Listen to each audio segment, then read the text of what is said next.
Hello everyone, इस video में हम लोग देखने वाले हैं प्रॉपर्टीज ऑफ मैट्रिक्स मल्टीप्लिकेशन। देखिए, मैट्रिक्स मल्टीप्लिकेशन को लेकर के जो है मैक्सिमम स्टूडेंट्स के मन में जो है कन्फ्यूजन कुछ ज़्यादा ही रहता है। लेकिन अगर आप मेरा वीडियो देखते हैं मैट्रिक्स मल्टीप्लिकेशन के ऊपर तो आपको कहीं से जो है कोई कन्फ्यूजन होने वाला नहीं है।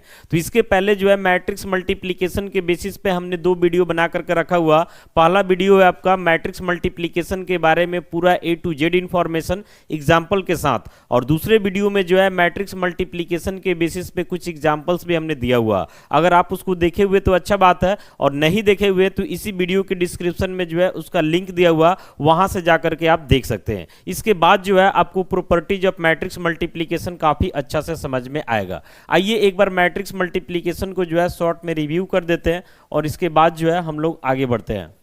मैट्रिक्स मल्टीप्लिकेशन, देखिए होता क्या है कि एडिशन के केस में या फिर सब्ट्रैक्शन के केस में जो है मैट्रिक्स के सेंस में क्या होता है कि अगर दो मैट्रिक्स कंपेरेबल है, कंपेरेबल का मतलब दोनों का ऑर्डर सेम है, तो उस केस में दोनों मैट्रिक्स को आप ऐड भी कर सकते हैं या फिर सब्ट्रैक्ट भी कर सकते हैं। जबकि मल्टीप्लिकेशन के केस में ऐसा नहीं होता। मल्टीप्लिकेशन के केस में क्या होता है कि जैसे मान लेते हैं कि ए और बी कोई दो मैट्रिक्स है और आप चाहते हैं कि ए से बी में मल्टीप्लाई कर ले, तो इसके लिए कंडीशन है कि पहले मैट्रिक्स का नंबर ऑफ कॉलम दूसरे मैट्रिक्स के नंबर ऑफ रो के क्या होना चाहिए, तो इक्वल होना चाहिए। जैसे मान लेते हैं कि ए हमारा जो है m/n ऑर्डर का है और यहाँ पे मैट्रिक्स बी जो है ये हमारा n/p ऑर्डर का है। तो पहले मैट्रिक्स में नंबर ऑफ कॉलम आपका n है और दूसरे मैट्रिक्स में नंबर ऑफ रो क्या है, n है। ये दोनों मैच कर रहा है, यानी यहाँ पे जो है हम a से b में मल्टीप्लाई कर सकते हैं और मल्टीप्लाई करने के बाद हमारा ऑर्डर क्या मिलेगा, तो m/p मिलेगा। ये बेसिक इंफॉर्मेशन है जो आपको पहले से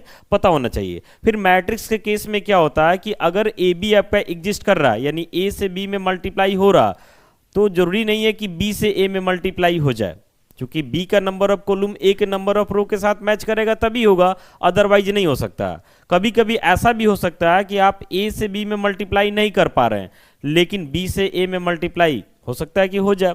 कभी ऐसा हो सकता है कि ए से बी में जो है मल्टीप्लाई नहीं हो और बी से ए में भी मल्टीप्लाई नहीं हो, ये भी हो सकता है। कभी कभी ऐसा हो सकता है कि ए से बी में भी मल्टीप्लाई हो जाए और बी से ए में भी मल्टीप्लाई हो जाए। तो कुल मिलाकर के मैट्रिक्स में पहले से आप कुछ नहीं बता सकते हैं, बस एक ही कंडीशन है कि अगर आप ए से बी में मल्टीप्लाई करना चाहते हैं तो ए का नंबर ऑफ कॉलम बी के नंबर ऑफ रो के बराबर होना चाहिए। अगर आप बी से ए में मल्टीप्लाई करना चाहते हैं तो बी का नंबर ऑफ कॉलम ए के नंबर ऑफ रो के बराबर होना चाहिए। इसके अलावा मैट्रिक्स में कोई भी कंडीशन नहीं है। तो ये तो बेसिक इंफॉर्मेशन है जो आपको पहले से पता होना चाहिए। अब मैट्रिक्स मल्टीप्लिकेशन का जो प्रॉपर्टीज है ना, ये भी समझिए बाकी से बिल्कुल हटके होता है। जैसे मान लेते हैं कि जनरली आपको पता होगा मैट्रिक्स एडिशन में कि ए और बी अगर कोई दो कंपेरेबल मैट्रिक्स है तो ए प्लस बी जो है ऑलवेज बी प्लस ए के इक्वल होता है, यानी एडिशन में जो है कम्यूटेटिव लॉ को होल्ड करता है। लेकिन वहीं जब मल्टीप्लिकेशन का बात करते हैं, यहां पे ध्यान से देखिएगा, जैसे मान लेते हैं ए हमारा एक मैट्रिक्स है जिसका ऑर्डर है 2/3, बी यहाँ पे एक मैट्रिक्स है जिसका ऑर्डर क्या है 3/2 है, ऐसे ही मान लेते हैं। तो इस केस में अगर हम ए बी के ऑर्डर के बारे में बात करते हैं, ए बी के ऑर्डर के बारे में, तो देखिए ए का नंबर ऑफ कॉलम बी के नंबर ऑफ रो के साथ मैच कर रहा है, यानी ए बी निकलेगा, ए बी एग्जिस्ट करेगा और इसका ऑर्डर क्या हो जाएगा आपका, तो 2/2 हो जाएगा। फिर अगर हम बी ए के बारे में बात करते हैं, बी ए के बारे में, तो बी का नंबर ऑफ कॉलम हमारा 2 है और ए का नंबर ऑफ रो क्या है 2 है, मैच कर रहा है, यानी बी ए का ऑर्डर क्या हो जाएगा, तो 3/3 हो जाएगा। अब यहाँ पे बोला जाए कि ए बी और बी ए दोनों इक्वल हो जाए तो पॉसिबल ही नहीं है, क्योंकि ए बी का ऑर्डर 2/2 है और बी ए का ऑर्डर क्या है 3/3 है, तो सवाल ही नहीं है कि दोनों इक्वल हो जाए। कभी कभी ऐसा भी हो सकता है कि दोनों का ऑर्डर भी सेम हो जाए। जैसे मान लेते हैं कि ए हमारा 3/3 का मैट्रिक्स है और बी भी जो है हमारा 3/3 का मैट्रिक्स है। तो इस केस में अगर आप ए बी को निकालते हैं तो ये एग्जिस्ट करेगा और इसका ऑर्डर हमारा 3/3 होगा। आप बी ए को निकालते हैं, ये भी एग्जिस्ट करेगा, इसका ऑर्डर 3/3 होगा। दोनों का ऑर्डर सेम है, फिर भी प्रोडक्ट ए बी जो है बी ए के बराबर होगा, इसका गारंटी नहीं है। यानी मैक्सिमम केस में जो है ए बी जो है बी ए के बराबर नहीं होता। इसी वजह से हम लोग बोलते हैं कि मैट्रिक्स मल्टीप्लिकेशन जो है कम्यूटेटिव नहीं होता। वहीं बताएंगे कि एसोसिएटिव हो जाता है। साथ में ये भी जान लीजिए कि मैथमेटिक्स में हम लोग पहले से जानते हैं कि अगर हमारे पास एक्स और वाई कोई दो नंबर है और इसका प्रोडक्ट 0 है, एक्स और वाई का प्रोडक्ट क्या हमारा जीरो है। तो इस केस में हम लोग क्या लिखते हैं कि या तो हमारा एक्स का वैल्यू जीरो होगा या फिर हमारा वाई का वैल्यू जीरो होगा। यानी कहने का मतलब है कि एक्स और वाई में दोनों में कम से कम कोई एक जीरो होगा, तभी जाकर के दोनों का प्रोडक्ट जीरो होगा। अदरवाइज जो है दोनों का प्रोडक्ट जीरो नहीं हो सकता है। लेकिन ये रूल भी जो है मैट्रिक्स में काम नहीं करेगा। हम लोग देखेंगे कि हमारे पास दो मैट्रिक्स होगा, दोनों मैट्रिक्स नॉन जीरो होगा, उसके बावजूद भी जो है दोनों का प्रोडक्ट जीरो मैट्रिक्स हो सकता है। इसलिए हमने शुरू में ही बोला कि मैट्रिक्स मल्टीप्लिकेशन जो है बाकी टॉपिक से बिल्कुल हटके है। तो आइए अब इस वीडियो में जो है हम लोग शुरू करते हैं प्रॉपर्टीज ऑफ मैट्रिक्स मल्टीप्लिकेशन। एक एक प्रॉपर्टी को आपको कंसंट्रेट होकर देखना है, कहीं से जो है कोई दिक्कत आपको होने वाला नहीं है। तो यहाँ पे जो है हमारा हेडिंग होने वाला प्रॉपर्टीज ऑफ मैट्रिक्स मल्टीप्लिकेशन। इसमें सबसे पहला प्रॉपर्टी है आपका कम्यूटेटिव लॉ। तो अभी जस्ट ही बताया कि मैट्रिक्स मल्टीप्लिकेशन जो है जनरली कम्यूटेटिव लॉ को होल्ड नहीं करता है, इसलिए यहाँ पे हमने लिखा हुआ कि matrix multiplication is not commutative in general. शायद ही कभी जो है ए बी बी ए के इक्वल हो जाता है। आइए यहाँ पे जो है एक एग्जाम्पल लेकर के आपको हम बताते हैं। ऐसे ही सपोज कर लेते हैं कि हमारे पास ए एक मैट्रिक्स है 2x2 में, मान लेते हैं 1 2 3 4, ठीक है, एलिमेंट हो गया इसका। फिर एक बी मैट्रिक्स है, इसका भी एलिमेंट लिखते हैं, मान लेते हैं 0 हो गया, 5 हो गया, 2 हो गया, 1 हो गया। ए और बी हमारे पास दो मैट्रिक्स हो गया, दोनों 2x2 ऑर्डर का है। तो जाहिर सी बात है कि जब ए बी निकालेंगे तो उसका ऑर्डर भी 2x2 होगा, और बी ए निकालेंगे तो उसका ऑर्डर भी क्या होगा 2x2। तो फिर कंपैरिजन करना हमारे लिए आसान होगा। अब आइए यहाँ से जो है हम लोग ए बी को निकालते हैं। नाउ करके लिखेंगे ए बी, यानी ए इंटू बी है। तो मैट्रिक्स ए है हमारा 1 2 3 4, इसका एलिमेंट हो गया, इनटू मैट्रिक्स बी हो जाएगा 0 5 2 1। अब दोनों 2x2 का है तो प्रोडक्ट करने में कोई दिक्कत होगा नहीं। तो ए बी इक्वल टू क्या हो जाता है, first row with first column के साथ मल्टीप्लाई होगा, 1 0 के साथ तो 0, 2 2 जा कितना हो जाता तो 4 हो जाता। फिर first row with second column, तो 1 5 के साथ 5 और 2 1 जा 2 यानी कि 7 हो जाता है। फिर second row with first column, तो 3 से 0 में 0 और 4 2 जा कितना हो जाएगा 8। फिर second row with second column, तो 3 5 जा 15 और 4 1 जा 4, यानी 15 प्लस 4 कितना हो जाता है 19। तो ये हमारा जो है ए बी का वैल्यू हो जाता है। इसको इक्वेशन फर्स्ट मान लेते हैं। अब हम क्या करते हैं तो बी ए निकालते हैं। बी ए तो बी ए का ऑर्डर भी 2x2 ही होगा। तो मैट्रिक्स बी है, इसका एलिमेंट है 0 5 2 1, इनटू हमारा ए है 1 2 3 4। अब ये दोनों का प्रोडक्ट करते हैं, ध्यान से देखिएगा। बी ए फर्स्ट रो फर्स्ट कॉलम के साथ, तो 0 1 के साथ 0 हो गया, और 5 3 जा क्या हो गया 15 हो गया। फिर first row with second column, तो 0 से 2 में 0 और 5 4 जा आपका 20 हो गया। फिर second row with first column, तो 2 1 जा 2 1 3 जा 3, यानी कि 5 हो गया। Second row with second column, तो 2 2 जा 4 और 1 4 जा 4, यानी 4 4 कितना हो गया तो 8। ये हमारा जो है सेकेंड इक्वेशन हो जाएगा। अब ए बी भी जो है हमारा 2x2 ऑर्डर का हो गया, और बी ए भी जो है हमारा 2x2 ऑर्डर का हो गया। दोनों को अगर कंपेयर करते हैं तो ये दोनों मैट्रिक्स हमारा क्या है तो डिफरेंट है। तो यहाँ पे हम लिख सकते हैं from first and second we get, दोनों से हमें क्या मिला कि प्रोडक्ट ए बी जो है बी ए के इक्वल नहीं है। इसी वजह से बोला जाता है कि मैट्रिक्स मल्टीप्लिकेशन जो है जनरली कम्यूटेटिव नहीं होता है। लेकिन ये भी नहीं सोचना है कि ए बी बी ए के इक्वल कभी नहीं होगा। कभी कभी जो है ए बी का प्रोडक्ट बी ए के इक्वल हो सकता है, यहां तक कोई दिक्कत नहीं है। तो ऑलवेज नहीं ना होगा, यानी ऑलवेज आप नहीं बोल सकते हैं कि ए बी बी ए के बराबर है। जैसे मान लेते हैं ए बी और बी ए का ऑर्डर कभी कभी बताया कि डिफरेंट भी आ जाएगा, तो जब डिफरेंट आ जाएगा तब तो सवाल ही नहीं है बराबर होने का। ऑर्डर सेम भी आ जाएगा तो भी बराबर होगा, इसका कोई गारंटी नहीं है। बाकी बराबर कभी कभी हो भी सकता है। तो जब तक ऑलवेज नहीं होगा तब तक तो प्रॉपर्टी नहीं होगा। इसी वजह से बोला जाता है कि जनरली मैट्रिक्स मल्टीप्लिकेशन जो है कम्यूटेटिव लॉ को होल्ड नहीं करता, और किसी भी क्वेश्चन में मैट्रिक्स के सेंस में अगर ए बी बी ए के इक्वल दिया हुआ तभी उस चीज को लेकर के आगे बढ़ना है। अदरवाइज हम लोग मान करके चलते हैं कि ए बी बी ए के बराबर नहीं है। यहां तक कोई दिक्कत नहीं है। आगे बढ़ते हैं, ध्यान से देखिएगा। कभी कभी क्या होता है कि ए और बी दो मैट्रिक्स दिया हुआ, तो ए बी का प्रोडक्ट जो है बी ए के प्रोडक्ट के इक्वल आ सकता है। अभी ये बोले हैं तो उस केस में हम लोग क्या बोलते हैं कि ए एंड बी जो है कम्यूट है। यानी ध्यान रखना कि अगर ए बी का प्रोडक्ट जो है बी ए के इक्वल आ जाता तो उस केस में हम बोलेंगे कि ए एंड बी कम्यूट। कभी कभी ऐसा भी होता है कि ए बी का प्रोडक्ट जो है माइनस बी ए के इक्वल आ जाए। जैसे मान लेते हैं जो वैल्यू ए बी का आया है उसका जस्ट जो है निगेटिव यानी एडिटिव इनवर्स जो है बी ए का आ जाएगा, तो उस केस में हम माइनस को कॉमन कर लेंगे तो हमारा ए बी जो है माइनस बी ए के इक्वल आ जाएगा। तो उस केस में जो है ए और बी हमारा क्या कहलाता, तो एंटी कम्यूट कहलाता है। ये आप याद रखिएगा, आपके एग्जाम में जो है एमसीक्यू में काम आ सकता है, यहाँ तक कोई दिक्कत नहीं है। या कभी कभी मान लेते हैं कि एग्जाम में ऐसा क्वेश्चन दे दे कि ए और बी जो है दो मैट्रिक्स दे दे और बोलता है कि शो कीजिए कि ए और बी जो है कम्यूट है, तो उस केस में आपको दिखाना होगा कि ए बी का प्रोडक्ट जो है बराबर है किसके, तो बी ए के प्रोडक्ट के। इसका मतलब ए और बी कम्यूट हो जाएगा। कभी कभी ऐसा भी हो सकता है कि ए और बी आपको दो मैट्रिक्स दे दिया जाए और बोला जाए शो कीजिए कि ए और बी जो है एंटी कम्यूट है, तो उस केस में आपको दिखाना होगा कि ए बी का प्रोडक्ट जो है माइनस बी ए के इक्वल है, तो हमारा ए और बी क्या हो जाता है, तो एंटी कम्यूट हो जाता है। यहां तक कोई दिक्कत नहीं है। आगे बढ़ते हैं एसोसिएटिव लॉ की तरफ, एकदम ध्यान से देखिएगा। एसोसिएटिव लॉ में क्या होता है कि तीन मैट्रिक्स आ जाएगा ए बी सी, तो सबसे पहले मल्टीप्लिकेशन के लिए कंफर्टेबल होना चाहिए जो हमें चाहिए। जैसे एडिशन के सेंस में एसोसिएटिव लॉ में हम लोग जानते हैं कि a प्लस बी ये दोनों साथ लेते हैं प्लस सी इक्वल क्या होता है, तो a प्लस फिर यहाँ से b प्लस सी। इसमें a और b साथ में है तो इसमें b और c क्या है, साथ में। तो ये तो हो गया एडिशन के लिए। तो एडिशन के लिए क्या देखते हैं कि सब का सब जो है कंपेरेबल हो ताकि ऐड करने में कोई दिक्कत ना हो। अब बात करते हैं मल्टीप्लिकेशन का। तो अगर हमारे पास a b और c कोई भी तीन मैट्रिक्स है लेकिन कंडीशन है कि ये सब प्रोडक्ट एग्जिस्ट करना चाहिए। जैसे यहाँ पे मान लेते हैं कि ए बी एक साथ लेते हैं इंटू सी और इधर जो है ए अलग करके फिर आपका बी सी ले लेते हैं, तो यहां से ए बी एक साथ लेने का मतलब हुआ कि ए और बी का प्रोडक्ट एग्जिस्ट करना चाहिए, फिर ए बी का जो वैल्यू आएगा ये सी के साथ एग्जिस्ट करना चाहिए। वैसे ही इधर जो है बी सी एक साथ है यानी बी और सी का प्रोडक्ट एग्जिस्ट करना चाहिए और फिर ए के साथ इसका भी प्रोडक्ट एग्जिस्ट करना चाहिए। इसी वजह से यहाँ पे बोला गया कि A B into C and A into B C both exist, then always जो है A B into C equal to A into B C होगा, यानी एसोसिएटिव लॉ को जो है मैट्रिक्स मल्टीप्लीकेशन होल्ड करेगा।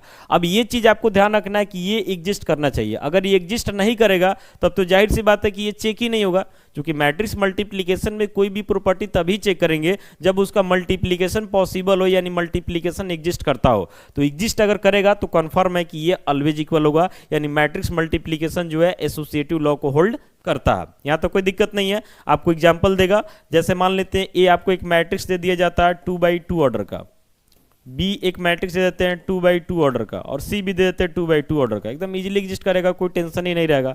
तो आप आराम से ए बी इंटू सी निकालिएगा वो भी एग्जिस्ट करेगा और ए इंटू बी सी निकालिएगा वो भी एग्जिस्ट करेगा। तो यहाँ पे जो है ये चीज जो है आपको इक्वल आ जाएगा, कोई दिक्कत नहीं है, यानी एसोसिएटिव लॉ को होल्ड करता है। आगे बढ़ते हैं। आगे जो है डिस्ट्रीब्यूटिव लॉ। डिस्ट्रीब्यूटिव लॉ का मतलब ये होता है डिस्ट्रीब्यूट कर देना।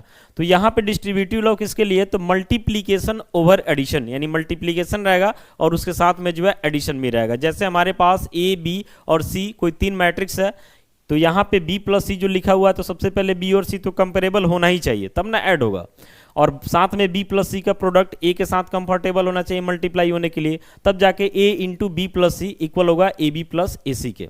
अगर ऐसा लिखा हुआ कि a प्लस बी इंटू सी तो ए सी प्लस बी सी के इक्वल हो जाएगा। एक चीज ध्यान रखिएगा कि कोई भी प्रॉपर्टी जो है डिफाइंड के लिए ही काम करता है, नॉट डिफाइंड के लिए काम नहीं करता है। तो इसलिए यहाँ पे जहां भी हम a प्लस बी या b प्लस सी लिखे हुए हैं या इंटू में लिखे हुए हैं तो जान लीजिए कि ये सारा एग्जिस्ट कर रहा है, तभी प्रॉपर्टी चेक किया जाएगा। अगर एग्जिस्ट नहीं कर रहा तो प्रॉपर्टी चेक करने का कोई सवाल ही नहीं है। और कोई भी प्रॉपर्टी जो है जो एग्जिस्ट करता है उसी के बेसिस पे चेक किया जाता है। अगर एग्जिस्ट नहीं कर रहा, जैसे मान लेते मैट्रिक्स मल्टीप्लीकेशन हम लोग कम्यूटेटिव लॉ के लिए देखें, तो अगर मान लेते हमारा ए बी एग्जिस्ट कर ही नहीं रहा और बी एग्जिस्ट कर रहा तो कम्यूटेटिव चेक करने का कोई मतलब ही नहीं है, समझ रहे ना।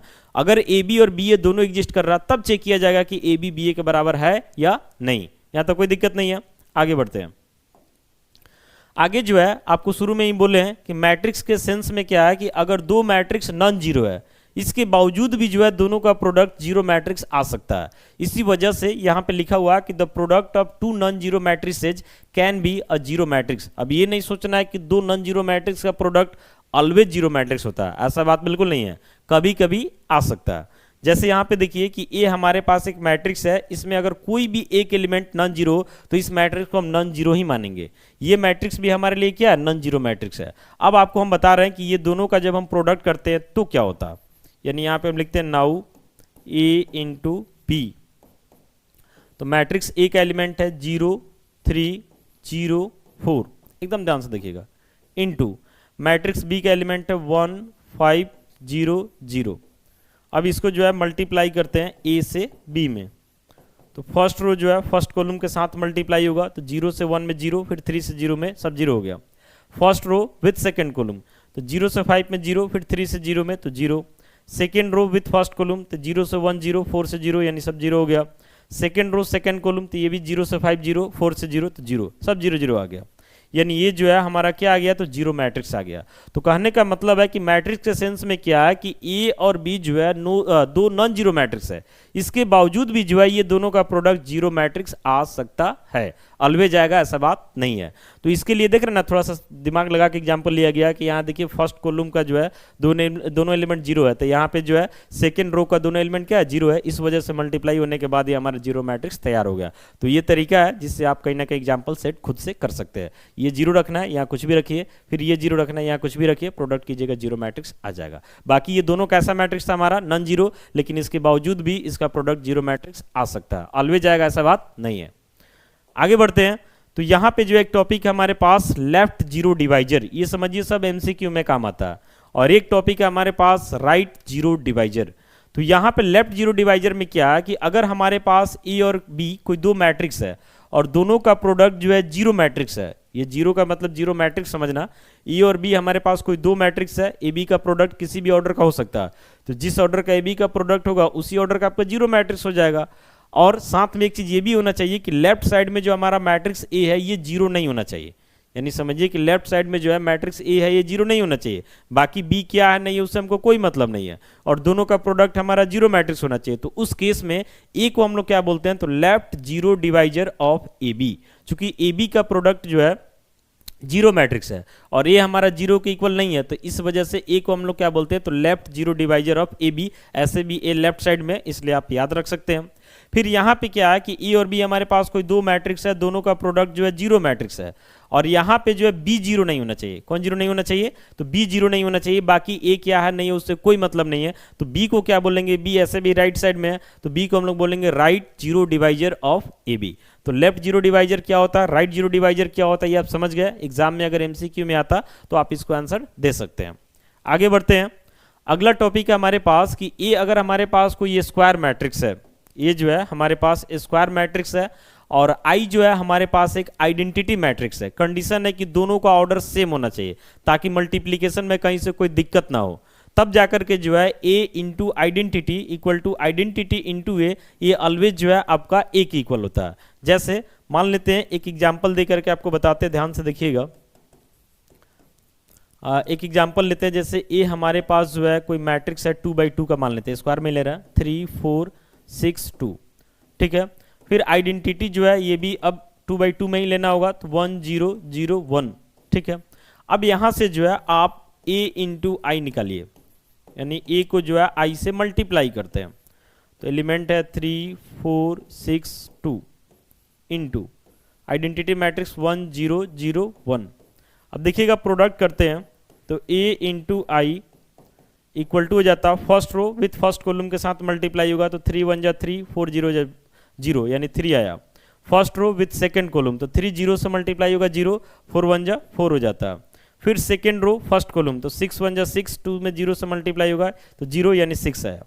Second row with second column, तो 6 में 0 से मल्टीप्लाई होगा 0, और 2 1 जा क्या हो जाएगा 2, तो ये हमारा a इंटू आई का वैल्यू हो गया। फिर ऑल्सो करके आते हैं, i इंटू ए लिखेंगे, तो 1 0 0 1 इंटू हमारा मैट्रिक्स ए क्या हो जाता, तो 3 4 6 2। अब इसका प्रोडक्ट निकालते हैं, तो यहाँ से हो जाता है identity into A equal to first row first column के साथ मल्टीप्लाई होगा, तो 1 3 जा 3, 0 में 6 है तो 0 यानी 3 आया। फिर ये वाला इसके साथ जाएगा, तो 1 4 के साथ 4 और 0 2 के साथ तो 0 यानी 4 बच जाएगा।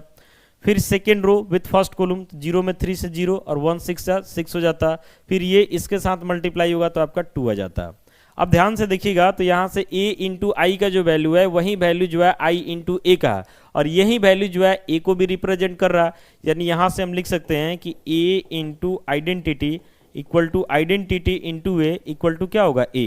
तो आपको ध्यान रखना है कि ए जो है अगर हमारे पास कोई स्क्वायर मैट्रिक्स है और हमारे पास आई जो है उसी ऑर्डर का स्क्वायर मैट्रिक्स होना चाहिए, तो A into I equal to I into A equal to A always होगा, इसमें कहीं से कोई कंफ्यूजन नहीं है। जैसे मान लेते ए हमारे पास 3/3 ऑर्डर का मैट्रिक्स है, तो आइडेंटिटी भी जो है हमारे पास 3/3 ऑर्डर का ही होना चाहिए, तो A into I equal to I into A equal to क्या होगा, ए होगा। अगर मान लेते ए हमारे पास 4/4 ऑर्डर का है, तो आइडेंटिटी भी जो है 4/4 ही ऑर्डर का होना चाहिए, तो भी A into I equal to I into A equal to A होगा ऑलवेज, इसमें कहीं से कोई इफ एंड बट नहीं है। इसके बाद आगे बढ़ते हैं, तो यहाँ पे हमारे पास प्रॉपर्टी है कि ए जो है अगर हमारे पास कोई स्क्वायर मैट्रिक्स है, स्क्वायर इसलिए बोला जा रहा है कि मल्टीप्लिकेशन में कोई झंझट नहीं होगा। जो कंडीशन होता है ना कि पहले मैट्रिक्स का नंबर ऑफ कॉलम दूसरे मैट्रिक्स के नंबर ऑफ रो के साथ बराबर हो जाए, तो जब स्क्वायर बोल देंगे तो कन्फर्म में बराबर होगा, कोई सोचने का जरूरत ही नहीं है। तो ए जो है हमारे पास एक स्क्वायर मैट्रिक्स है, और जीरो मैट्रिक्स आपको पता होगा कि किसी भी ऑर्डर का हो सकता है, लेकिन यहाँ पे जीरो मैट्रिक्स को भी जो है सेम ऑर्डर का ही रखा गया ताकि मल्टीप्लिकेशन को लेके कहीं से कोई दिक्कत ना हो। तो उस केस में जो है जीरो मैट्रिक्स में आप ए से मल्टीप्लाई कीजिए या ए में जीरो मैट्रिक्स से मल्टीप्लाई कीजिए, रिजल्ट आपका जो है जीरो मैट्रिक्स ही होगा सेम ऑर्डर का। जैसे एग्जाम्पल लेते हैं, मान लेते हैं ए जो है हमारे पास कोई स्क्वायर मैट्रिक्स 2/2 का ही ले लेते हैं, एलिमेंट है 1 2 3 4, तो जीरो मैट्रिक्स भी जो है इसी ऑर्डर का लेना होगा 0 0 0 0। अब यहाँ पे जो है ए इंटू जीरो मैट्रिक्स करते हैं, तो ए है 1 2 3 4 इंटू जीरो मैट्रिक्स, इसका भी एलिमेंट यहाँ पे हम डाल दिए। तो आगे बढ़ते हैं, तो यहाँ से हो जाता है ए इंटू जीरो मैट्रिक्स, ये फर्स्ट रो फर्स्ट कॉलम के साथ मल्टीप्लाई होगा, तो 1 0 के साथ 0, 2 0 के साथ 0, तो सब ऐड होकर 0 ही हो जाएगा। फर्स्ट रो सेकंड कॉलम के साथ, तो ये भी 0 + 0 0, ऐसे ही यहाँ भी 0 0, समझ रहे ना, 2/2 का ही मिला। वैसे ही जो है अगर हम लिखते हैं सिमिलरली से,